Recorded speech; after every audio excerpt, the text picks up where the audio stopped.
بسم الله الرحمن الرحيم بناوي خداي بخشند و مهربان إنا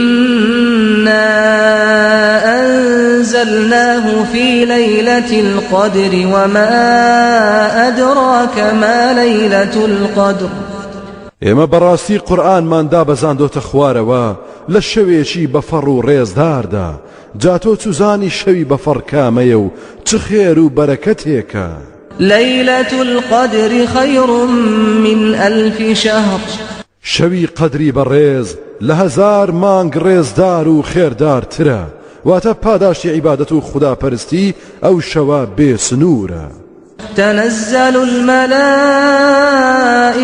والروح فيها بإذن ربهم من كل أمر لو شودا فرشتكان كجبرائيليشان لقلدايا دادا بزن لسر رخصة مولتي پروردگاريان بجورها فرمان و كار بتايبت بو سرداني خدا پرستان بو سرداني مزگوتكان بو جوگرتن لقرآن هتا دوائي سلام هي حتى مطلع الفجر او شوا آسوديو آشتيو هيمنيو رحمتو مهربانيا هتا كاتي بربيان